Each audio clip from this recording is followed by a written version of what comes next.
मैं नीतू सिंह, श्री चंद्रभान सिंह जी की बेटी। मेरी मैरिज 2016 में मनी नागिन मोनू पटेल के साथ हुई। हमारी मैरिज अरेंज थी। इंगेजमेंट होने के कुछ ही महीने बाद ही मोनू में बहुत से बदलाव देखे गए। जैसे कहीं भी आने जाने में रोक टोक करने लगे, डिटेल्स लेना और मेरे कॉन्टैक्ट नंबर भी चेंज कर दिए गए थे। 4 महीने पहले मैरिज के मोनू की गर्लफ्रेंड शुमाइला वाहिद ने मुझे कांटेक्ट किया और बहुत ही बदतमीज़ी से बातें की मैसेजेस में, और कुछ पुरानी चैट शेयर की जो मोनू और शुमाइला के बीच हुई थी। फिर कुछ ही दिनों में कुछ और लड़कियों ने कांटेक्ट करना स्टार्ट किया, तो मेरा फेसबुक अकाउंट बंद करवा दिया गया। शुमाइला वाहिद ने मेरे को दोबारा कांटेक्ट किया और उन्होंने फिर से बदतमीज़ी की बातें करी और उन्होंने बोला कि शादी के पहले भी और शादी के बाद भी मेरा और मोनू का अफेयर चल रहा है। और काफ़ी सारी बातें उन्होंने बताई। जो कॉन्वर्सेशन मेरे और मोनू के बीच थी वो शुमाइला को पता थी।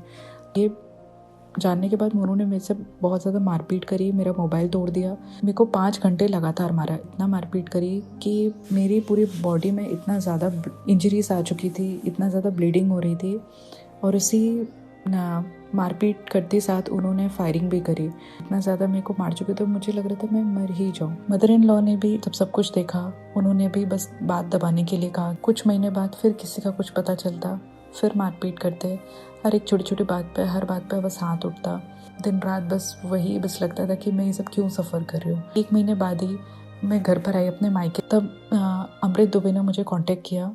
उन्होंने बताया कि मेरा मोनू के साथ अफेयर चल रहा है। हमने मोनू को कॉन्फ्रेंस में लेके सारी पूछा तो उन्होंने भी सारा कन्फेस किया, लेकिन मोनू को नहीं पता था कि मैं कॉन्फ्रेंस में हूँ।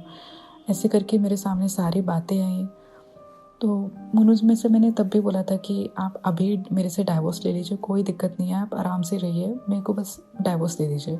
तब भी वो नहीं मानी। कुछ टाइम के बाद मुझे बेबी कंसीव करने के लिए बहुत ज़्यादा दबाव डाला गया और बहुत ज़बरदस्ती भी गई मेरे साथ। सेक्सुअली भी बहुत ज़्यादा मेरे साथ दबाव किया गया। इन सब से होने के बाद मैंने एक दिन फादर इन लॉ को सब कुछ हिम्मत करके मैंने सारा सब कुछ बता दिया। तो उन्होंने यही बोला कि ये सब कुछ ना पॉलिटिक्स में सब कुछ होता है। ये शुरुआती में सिर्फ 1 साल अपने ससुराल में थी, 1.5 साल फिर उसके बाद मैं अपने मायके में थी, और इस बीच में मेरी मोनू से कोई बातचीत नहीं होती थी। वो वहाँ अपनी गर्लफ्रेंड के साथ घूमते थे, लिविंग में भी रह रहे थे, सारी चीज़ें चल रही थी। और भी पता चला कि वही अमृत दुबे से दोबारा पॉलिसी के पेपर बनवाए हैं, उसमें मैरिटल स्टेटस सिंगल लिखा है। पूरे परिवार ने मेरे पर दबाव बनाना शुरू कर दिया, धमकियाँ देना शुरू कर दिया। मेरे को अपने मायके जाना बंद कर दिया। मैंने पूरी तरीके से अपने इन-लॉज़ का घर छोड़ दिया। मैं अपने मायके आई, मैंने अपनी जॉब की तैयारी करी। 3 साल के बाद जब मैं सब छोड़ के गुड़गांव चली गई, बाद ही जब पहली दिवाली पड़ी तब मैंने अपने इन-लॉज़ को बुलाया था घर पे। वहाँ से कोई नहीं आया, सिर्फ फादर इन लॉ आए थे। मैंने बोला कि आप मुझे बस डाइवोर्स दे दीजिए, मैं इस रिश्ते में नहीं रहना चाहती हूँ। उन्होंने यही बोला, इस बार तो तुम्हारी ज़ुबान पे ये तलाक का शब्द आ चुका है, अगली बार से आया और मैं तुम्हारा क्या कर सकता हूँ। 1.25 साल हो चुका है मेरे केस अप्लाई हुए, लेकिन वो कभी उन लोगों ने कोई इनिशिएट नहीं लिया। मेरी होप पूरी तरीके से टूट चुकी है। शेयर और डाउनलोड करें दैनिक भास्कर ऐप।